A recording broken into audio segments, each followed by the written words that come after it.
నమస్కారం విశ్వాస్ న్యూస్ కి స్వాగతం. హెడ్లైన్ చూద్దాం. తొలి 5 సంతకాలపై సీఎం చంద్రబాబు ఆసక్తికర వ్యాఖ్యలు. సచివాలయంలోని తన ఛాంబర్లో బాధ్యతలు స్వీకరించిన సీఎం చంద్రబాబు.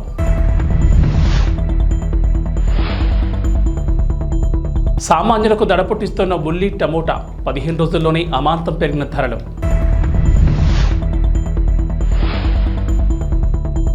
తెలంగాణకు వాతావరణ హెచ్చరిక, పలు జిల్లాల్లో వర్షాలు. చంద్రబాబు ప్రమాణ స్వీకారం సందర్భంగా కేంద్ర హోంమంత్రి అమిత్ షా తనను మందలించారంటూ వైరల్ అవుతున్న వీడియోను మాజీ గవర్నర్ తమిళిసై ఖండించారు. అమిత్ షా హావభావాలను కొందరు తప్పుగా అర్థం చేసుకున్నారన్నారు. ఆయనకు తనకు భవిష్యత్ కార్యాచరణపై సూచనలు మాత్రమే చేశారని తమిళిసై వివరణ ఇచ్చారు. 2024 ఎన్నికల తర్వాత తాను తొలిసారిగా హోంమంత్రి అమిత్ షాను కలిశారన్నారు. ఈ సందర్భంగా ఆయన తనను పిలిచి ఎన్నికల అనంతరం తీసుకోవాల్సిన చర్యలు, ఎన్నికల్లో తాను ఎదుర్కొన్న సవాళ్ల గురించి అడిగారన్నారు. తాను మరింత విపులంగా చెప్పేందుకు ప్రయత్నించారన్నారు. అయితే ఆయన సమయాభావం కారణంగా క్షేత్రస్థాయిలో మరింత విస్తృతంగా పనిచేయాలని మాత్రమే చెప్పారన్నారు. ఈ ఘటన చుట్టూ నెలకొన్న ఊహాగానాలకు ముగింపు పలికేందుకే ఈ వివరణని ఆమె ఎక్స్లో ఓ పోస్ట్ పెట్టారు. ఇటలీ పార్లమెంట్లో షాకింగ్ ఘటన చోటు చేసుకుంది. ఓ బిల్లు విషయంలో అధికార ప్రతిపక్ష పార్టీ ఎంపీలు ఒకరిపై మరొకరు ముష్టిఘాతాలు కురిపించుకున్నారు. స్పీకర్ పోడియం ముందుకు వచ్చిన ఎంపీలు చట్టసభల గౌరవాన్ని మరిచి తన్నుకోవడం సంచలనంగా మారింది. ఇందుకు సంబంధించిన వీడియో ప్రస్తుతం నెట్టింట వైరల్ అవుతోంది. ఇటలీలోని కొన్ని ప్రాంతాలకు ఆర్థికంగా మరింత స్వేచ్ఛ కల్పించేందుకు ఉద్దేశించిన బిల్లును అధికార కూటమి సభలో ప్రవేశపెట్టింది. ప్రజల నుంచి సేకరించిన పన్నుల వినియోగంపై ఆయా ప్రాంతాలకు మరింత స్వేచ్ఛనిచ్చేందుకు ఈ బిల్లును రూపొందించారు.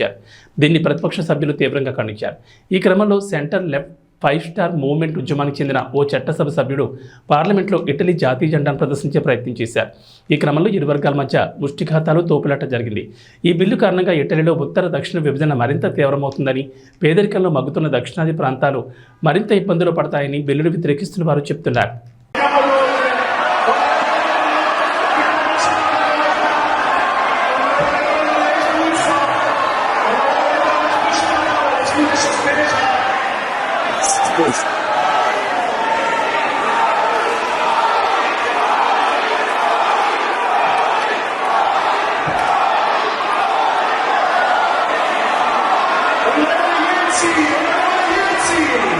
ఏపీ ముఖ్యమంత్రిగా టీడీపీ అధినేత నారా చంద్రబాబు నాయుడు గురువారం బాధ్యతలు స్వీకరించారు. అమరావతిలోని సచివాలయం మొదటి బ్లాక్లో సాయంత్రం 4:41 బాధ్యతలు చేపట్టారు. వేద పండితులు పూజలు నిర్వహించిన అనంతరం ఆయన బాధ్యతలు తీసుకున్నారు. ముఖ్యమంత్రి హోదాలో 5 ఏళ్ల తర్వాత సచివాలయానికి వచ్చిన చంద్రబాబుకు రాజధాని రైతులు ఘనమైన స్వాగతం పలికారు. వేల మంది రోడ్ల మీదకు వచ్చి రహదారులను పూలమయం చేశారు. అలాగే సచివాలయంలో ఉద్యోగులు, అధికారులు సీఎంకు స్వాగతం పలికారు. ప్రభుత్వ ప్రధాన కార్యదర్శి, డీజీపీ సహా మంత్రులు, ఆల్ ఇండియా సర్వీసెస్ అధికారులు ముఖ్యమంత్రిని కలిసి శుభాకాంక్షలు తెలిపారు. ముఖ్యమంత్రిగా బాధ్యతలు తీసుకున్న అనంతరం ఎన్నికల్లో ఇచ్చిన హామీలు నెరవేర్చే ఫైళ్లపై సంతకాలు చేశారు. ప్రచారంలో ఇచ్చిన హామీ మేరకు మెగా డిఎస్సీపై చంద్రబాబు తొలి సంతకం పెట్టారు. మొదటి హామీ అయిన మెగా డిఎస్సీపై తొలి సంతకం పెట్టిన సీఎం చంద్రబాబు నిరుద్యోగుల సమక్షంలోని 16,347 టీచర్ పోస్టులను భర్తీ చేయనున్నట్లు తెలిపారు.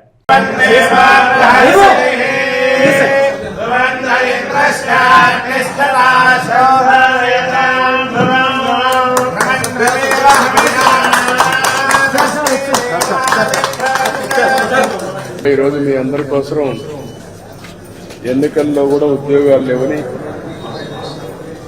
బాగా అన్ని ప్రాంతాల్లో కూడా యువత ముఖ్యంగా పెద్ద ఎత్తున స్పందించారు. నిరాశలు స్కూల్ వదులున్నారు. ఒక పక్క డిఎస్సీ పిలవలేదు. గవర్నమెంట్ ఉద్యోగాల్లో కూడా పబ్లిక్ సర్వీస్ కమిషన్ కూడా ఏమీ పిలిచే సందర్భాలు లేవు.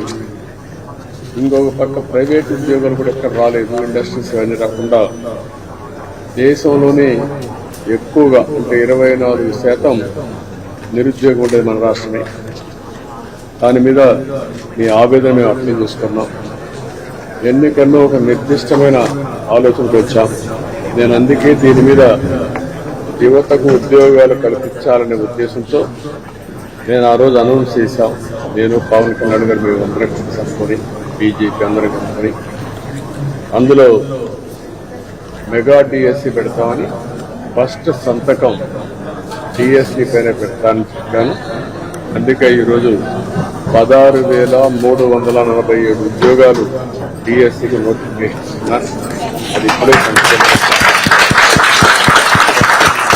ఏపీలో పింఛన్దారులకు ఇది శుభవార్తే. జూలై నుంచి వారు 4,000 పెన్షన్ అందుకోనున్నారు. తెలుగుదేశం పార్టీ ఎన్నికల హామీలో ఒకటైన పింఛన్ల పెంపునకు సంబంధించిన ఫైలుపై నిన్న ముఖ్యమంత్రి నారా చంద్రబాబు నాయుడు 3వ సంతకం చేశారు. ప్రస్తుతం 3,000 పెన్షన్ అందిస్తుండగా ఇకపై 4,000 అందించనున్నారు. ఫైల్పై చంద్రబాబు సంతకం చేయడంతో ప్రభుత్వ ప్రధాన కార్యదర్శి నీరబ్ కుమార్ ప్రసాద్ తాజాగా ఉత్తర్వులు జారీ చేశారు. గతంలో టీడీపీ ప్రభుత్వం ఉన్నప్పుడు ఈ పథకాన్ని పెట్టిన ఎన్టీఆర్ భరోసా పేరుతో ఈ పథకం ఇప్పుడు కొనసాగనుంది. తాము అధికారంలోకి వస్తే ఏప్రిల్ నుంచి నెలకు 4,000 పింఛన్ ఇస్తామని టీడీపీ హామీ ఇచ్చింది. ఈ నేపథ్యంలో జూలై 1న ఒక్కొక్కరికి 7,000 చొప్పున పెన్షన్ అందిస్తారు. ఏప్రిల్, మే, జూన్లో చెల్లించాల్సిన ఒక్కో ₹1,000తో పాటు జూలై నెల పింఛన్ 4,000 కలిపి మొత్తం 7,000 అందిస్తారు. ఆగస్టు నుంచి మాత్రం 4,000 చొప్పున పంపిణీ చేస్తారు. 4వ నిర్ణయం ఇది పిల్లల కోసరం. ఈరోజు నైపుణ్యం పైన శ్రద్ధ పెట్టాలని, దీనికోసం స్కిల్ డెవలప్మెంట్ కోసం, ట్రైనింగ్ కోసం వాళ్ళకి ఎలాంటి స్కిల్స్ కావాలి అనే దానిపైన ఒక అసెస్మెంట్ చేయడానికి స్కిల్ సెన్సస్ అని ఒక కార్యక్రమానికి శ్రీకారం చుట్టాం. అందులో మీరందరూ చూస్తే ప్రతి ఒక్కరికి మీకు కోరికలు ఉంటాయి కానీ ఆ కోరికలు సాధించుకోవాలంటే దానికి కావాల్సిన నాలెడ్జ్ కానీ మెళకువలు కానీ కావాల్సిన అవసరం ఉంది. ఆ సందర్భంలో చాలా మంది నేను చూశాను, చదువుకుంటారు, మార్కెట్లో వాళ్ళకు కావాల్సిన స్కిల్స్ లేకుండా మీకు ఉద్యోగాలు రావడం లేదు. ఇప్పుడు నాలెడ్జ్ ఎకానమీలో ముందుకు పోతున్నాం. ఇలాంటి నాలెడ్జ్ ఎకానమీలో ముందుకు పోయినప్పుడు మీకు తగిన స్కిల్స్ వస్తే ప్రపంచం మొత్తం మీరు రాణించే పరిస్థితి వస్తుంది. అందుకే మొత్తం రాష్ట్రం అంతా కూడా సెన్సస్ తీసుకుంటున్నాం. మీ ఆలోచనలు, ఇది కొత్త సబ్జెక్టు. ప్రపంచంలో ఇంతవరకు క్యాస్ట్ సెన్సస్ చేశారు, జనాభా గణన చేశారు, కులాల వారిగా సెన్సస్ తీశారు. ఎస్సీలు ఎంతమంది ఉన్నారు, బీసీలు ఎంతమంది ఉన్నారు, ఇలాంటి సెన్సస్ తీస్తున్నారు. కానీ మొట్టమొదటిసారిగా దేశంలోనే కాకుండా ప్రపంచంలోనే స్కిల్ సెన్సస్, నైపుణ్యం, ఎవరెవరికి ఏ నైపుణ్యం ఉంది, ప్రపంచంలో భారతదేశంలో ఎలాంటి ఉద్యోగ అవకాశాలు ఉన్నాయి, ఆ ఉద్యోగ అవకాశాలకు తగిన స్కిల్స్ మీకున్నాయా లేదా, ఇది అసెస్ చేస్తున్నాం. స్కిల్ సెన్సస్ చేసి ప్రపంచంలో ఉండే అవకాశాల్ని, భారతదేశంలో ఉండే అవకాశాల్ని, మన రాష్ట్రంలో ఎలాంటి అవకాశాలు సృష్టించగలుగుతాం అన్ని ఆలోచించుకుని పెట్టుబడులు వస్తాయి. ఆ పెట్టుబడులు వచ్చినప్పుడు వేరే రాష్ట్రాల నుంచి ఉద్యోగస్తులు రాకుండా ఇక్కడే కావలసిన మానవ వనరులు అభివృద్ది చేయాలి.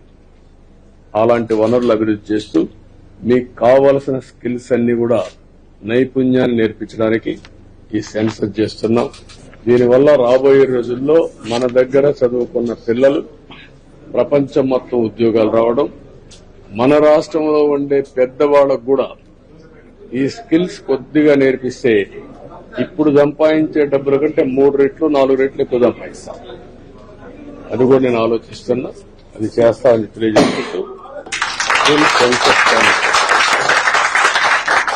ఇది నాకు మనసులో ఉండే సబ్జెక్ట్. ఇది నా మనసుకు దగ్గరైన సబ్జెక్టు. పిల్లల భవిష్యత్తుకు, రాష్ట్ర భవిష్యత్తుకు సంబంధించిన విషయం. ఓ కేసులో నిందితుడికి ఫేవర్ చేస్తానని 15 లక్షలు డిమాండ్ చేసిన ఓ ఇన్స్పెక్టర్ 3 లక్షల రూపాయల లంచం తీసుకున్న సమయంలో అటుగా వస్తున్న వారు ఏసీబీ అధికారులేనని గుర్తించాడు. ఆ డబ్బు అక్కడ వదిలేసి రోడ్డుపై పరుగులు పెట్టాడు. ఏసీబీ అధికారులు చేసి పట్టుకుని కలెక్టర్ల వెనక్కి పంపించారు. హైదరాబాద్లో జరిగిన ఈ ఘటన దొంగ పోలీసు ఆటను తలపించింది. తన వ్యాపార విస్తరణకు సలహాలు ఇస్తానని చెప్పి లక్షలాది రూపాయలు తీసుకుని మోసం చేశాడంటూ బోయిన్పల్లికి చెందిన కన్సల్టెంట్ మణిరంగస్వామి అయ్యర్పై అల్వాల్కు చెందిన ఫార్మా వ్యాపారి సిబిఎస్ సత్యప్రసాద్ సిసిఎస్లో ఫిర్యాదు చేశాడు. ఈ కేసును EOW team 7 inspector Chamakura Sudhakar దర్యాప్తు చేస్తున్నారు. సీఐని కలిసిన నిందితుడు మణిరంగస్వామి కేసును మాఫీ చేయాలంటూ బేరసారాలు మొదలుపెట్టాడు. ఇద్దరి మధ్య 15 లక్షలకు బేరం కుదిరింది. అందులో భాగంగా గతంలో 5 లక్షల అడ్వాన్స్ ఇచ్చాడు. తమ పిల్లలను ప్రైవేట్ స్కూళ్లకు పంపడానికి తల్లిదండ్రులు మొగ్గు చూపుతున్నారు. ఉచితంగా ప్రభుత్వ పాఠశాలలో నాణ్యమైన విద్యను అందిస్తున్నా డబ్బులు ఖర్చు చేసి మరీ ప్రైవేట్ బడుల్లో చేర్పిస్తున్నారు. కొంచెం పేరున్న స్కూళ్లకైతే అడ్మిషన్ల కోసం విపరీతమైన పోటీ ఉంటుంది. విద్యార్థులు లేక సర్కారీ బడులు మూతబడుతున్నాయని రోజు వార్తల్లోనూ చూస్తూనే ఉన్నాం. కానీ ఓ ప్రభుత్వ పాఠశాలలో ప్రవేశాల కోసం తల్లిదండ్రులు గేట్ల వద్ద పడిగాపులు కాస్తున్నారు. దయచేసి మా పిల్లల్ని మీ బడిలో చేర్చుకోండి, అక్కడ ఉపాధ్యాయులను బతిమలాడుకుంటున్నారు. ఆ పాఠశాలలో నో అడ్మిషన్ బోర్డు పెట్టారంటే డిమాండ్ ఎంతలా ఉందో అర్థం చేసుకోవచ్చు. ఈ ఏడాదే కాదు, గత 9 ఏళ్ల నుంచి ఇదే జరుగుతోంది. అదే సిద్దిపేటలోని ఇందిరానగర్ జిల్లా పరిషత్ ఉన్నత పాఠశాల. కర్నూలు జిల్లా పెద్దకడపూరు మండల పరిధిలో కంబాలదిని గ్రామంలో స్కూల్ గ్రౌండ్లో వాటర్ ట్యాంక్ ఉండేది. ఎప్పుడైనా ప్రమాదం జరగవచ్చని దాన్ని తీసేయాలని తెలప సగం పనులు మాత్రమే చేసి వదిలేశారు. ఎంపీయూపీ స్కూల్ వంటగది కిటికీలని, క్వాలిటీ లేని రేకులు, శీలం పట్టిన స్టీల్ రాడ్లు దారుణమైన మరమ్మతులు చేసి చేతులు దులుపుకున్నారు. లక్షకు పైగా రూపాయలు వంటగది మరమ్మతు పనులకు వస్తే 4 రేకులు, స్టీల్ రాడ్లు తప్ప మరమ్మతులు ఇంకేమీ జరగలేదు. వెంటనే సంబంధిత అధికారులు వంటగది మరమ్మతులు చేపించారని, లేకపోతే గ్రామ ప్రజలందరూ కూడా కర్నూలు కలెక్టర్ ఆఫీస్కి వెళ్తామని హెచ్చరించారు. వంటగది మొత్తం చీలికైన గోడగా మారింది.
అన్నమయ్య జిల్లా తంబళ్లపల్లి ఫీల్డ్ అసిస్టెంట్పై సర్పంచ్ పైశాచిక దాడి చేసి హత్యాయత్నానికి పాల్పడిన ఘటన శుక్రవారం ఉదయం పెద్దమండే మండలంలో కలకలం రేపుతోంది.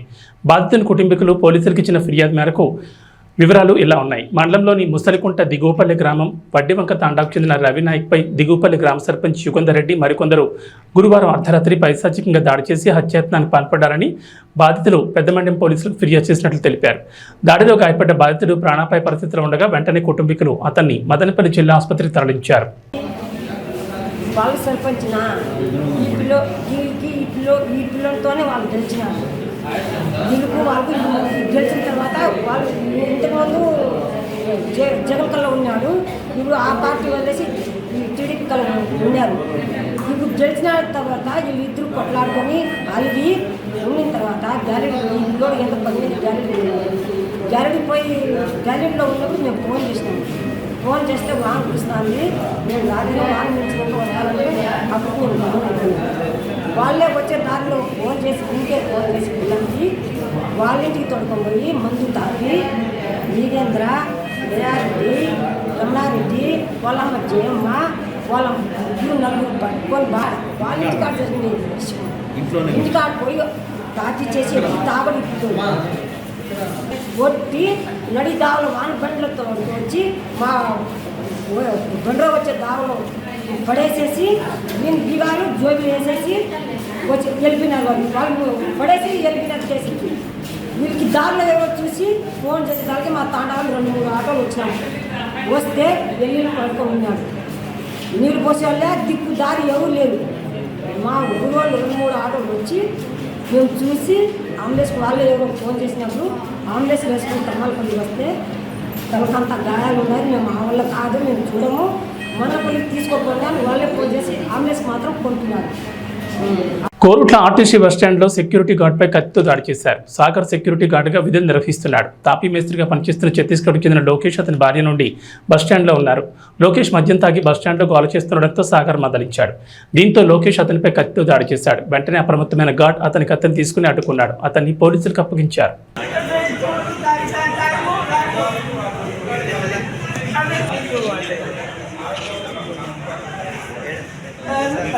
करोड़ रखना है कितना क्या काम करते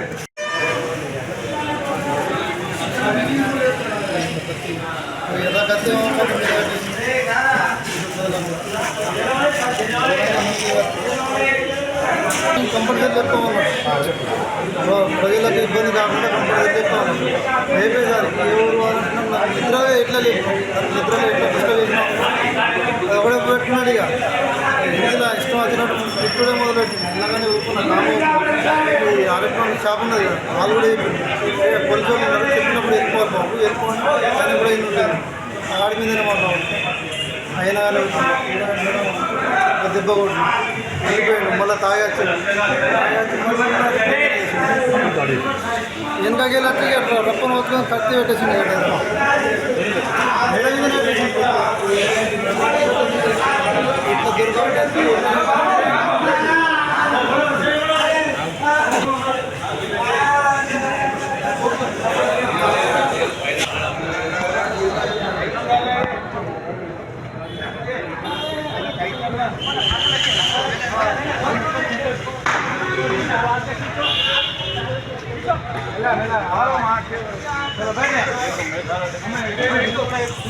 ప్రకాశం జిల్లా కొత్తపట్నంలో అధికారులందరూ సమష్టి కృషితో జిల్లాలో ఎన్నికల ప్రక్రియ విజయవంతంగా ముగిసిందని కలెక్టర్ ఏఎస్ దినేష్ కుమార్ అన్నారు. సార్వత్రిక ఎన్నికల విధుల్లో పాల్గొన్న అధికారులు, వివిధ శాఖలకు చెందిన నోడల్ ఆఫీసర్లు, ఈఆర్ఓలు, ఇతర శాఖల జిల్లా అధికారులు, సిబ్బందికి స్థానిక నల్లూరి గార్డెన్స్ రిసార్ట్స్ లో కలెక్టర్ ఆత్మీయ సమావేశం ఏర్పాటు చేశారు. ఈ సందర్భంగా కలెక్టర్ మాట్లాడుతూ ఎన్నికల నిర్వహణకు అవసరమైన పకడ్బందీ ప్రణాళిక రూపకల్పన, దాని అమలును నిరంతరం పర్యవేక్షించడం ద్వారా ఎన్నికలను విజయవంతంగా నిర్వహించగలిగారన్నారు. జిల్లా స్థాయి మొదలుకొని గ్రామ స్థాయి వరకు అధికారులు, సిబ్బందికి ఆ దిశగా శిక్షణ కార్యక్రమాలు నిర్వహించడం ద్వారా ఎలాంటి ఆటంకాలు లేకుండా ఎన్నికల ప్రక్రియ ముగియడంతో పాటు పోలింగ్ శాతంలో రాష్ట్రంలోని ప్రకాశం జిల్లా ప్రథమ స్థానంలో నిలిచిందన్నారు. జిల్లాలో ఎన్నికల విధుల్లో పాల్గొన్న అధికారులు, సిబ్బందికి ఆయన ప్రశంసా పత్రాలు అందజేశారు. ఈ సందర్భంగా అధికారులు మాట్లాడుతూ కలెక్టర్ ఎప్పటికప్పుడు మార్గనిర్దేశం చేయడం వల్ల తమ విధులను విజయవంతంగా నిర్వహించగలిగామన్నారు. ఎస్వి గరుడ్ సునీల్ మాట్లాడుతూ పోలీస్ సిబ్బంది, జిల్లా అధికారి యంత్రాంగం సమన్వయంతో పనిచేయడం వల్ల శాంతి భద్రతలకు ఎలాంటి ఆటంకం కలగలేదన్నారు. ఓటర్లు కూడా పోలీసులకు పూర్తి స్థాయిలో సహకరించడం వల్ల ఎన్నికలు సజావుగా జరిగాయన్నారు. అనంతరం జిల్లా స్థాయి అధికారులంతా కలెక్టర్, ఎస్పీలను పూలమాలలు, శాలువాలతో సన్మానించారు.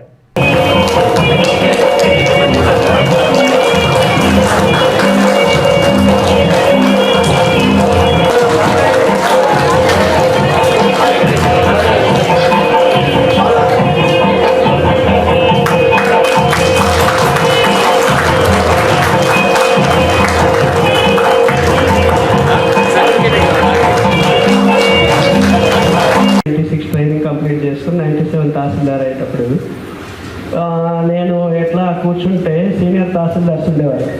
ఏదైనా కలెక్టరేట్ నుంచి సూపరింటెండెంట్ గారు ఎవరో చెప్పారు, well experience with the issues, facts, acts, rules, ఇంకా ఏమైనా ఉందా నేను చూసుకుంటాను అని చెప్పి అడిగాలని చెప్పి టార్గెట్ చెప్పేసి వెళ్ళిపోయేవారు. కానీ ఇప్పుడు ఏంటంటే over period of time elections చూస్తే నా సర్వీస్లో ప్రతిదీ స్కూల్ ఫీడింగ్ అయిపోయి ప్రతిదీ ఒక వర్క్షాప్ అనుకున్నా లేకపోతే మరొకచ్చు. కానీ అన్నిసార్లు ఈ సపోర్ట్ అనేది దొరకదండి. ఇది దయచేసి మనం దృష్టిలో పెట్టుకోవాలి. ముఖ్యంగా భవిష్యత్తున్న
ఏదో ఒక ప్రాబ్లం ఉండి రీపోలింగ్ అవుతే then the entire exercise gone wasted. So I don't want to take a chance. So ప్రతి ఒక్క విషయం కూడా అట్లీస్ట్ మన సైడ్ నుంచి మనం కాంట్రిబ్యూట్ చేసిన విషయంలో కరెక్ట్గా జరిగిపోతే remaining issues you have to leave to the God.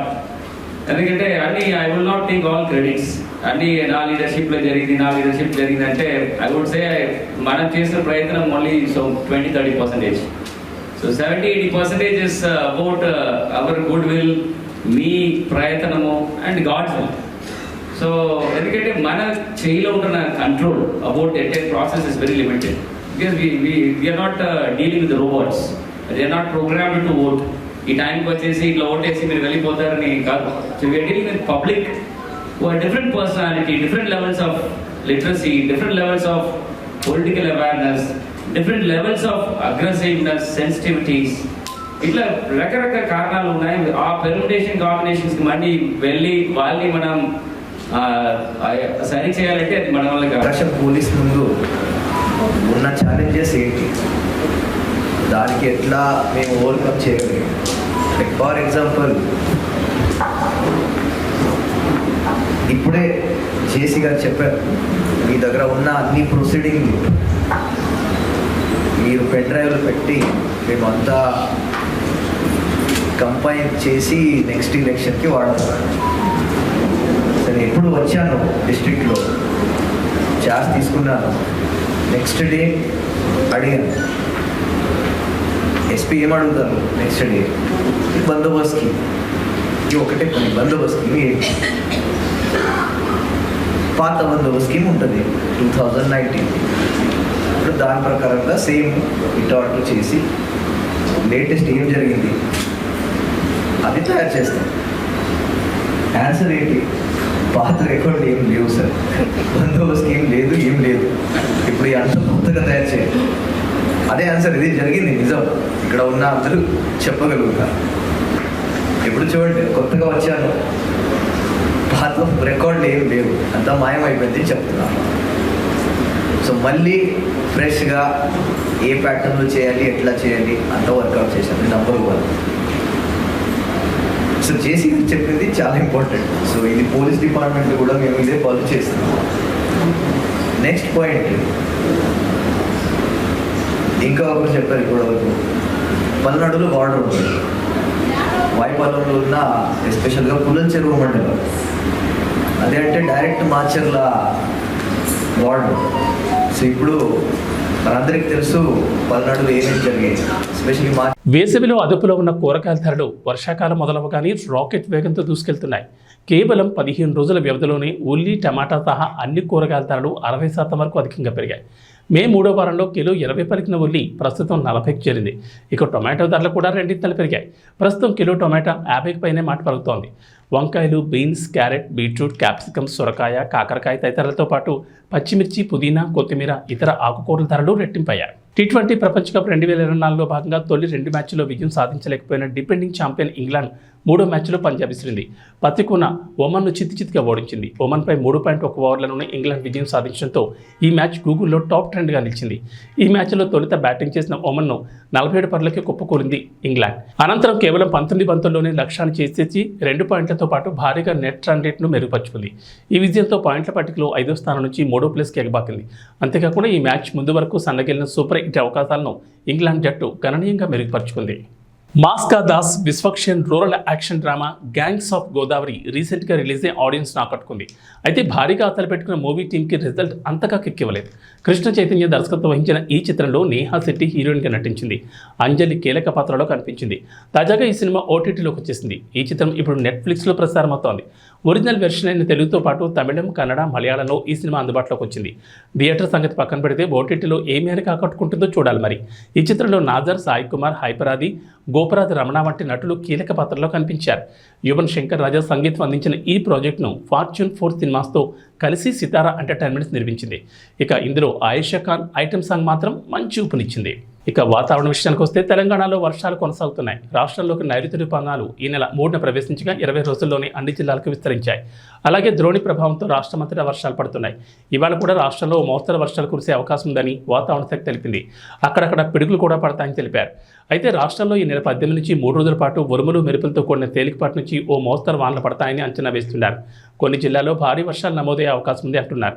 జూన్లో సాధారణ వర్షపాతమే ఉంటుందని వాతావరణ శాఖ అధికారులు తెలిపారు. ఏవీ బులెటిన్ విశేషాలు. నమస్కారం.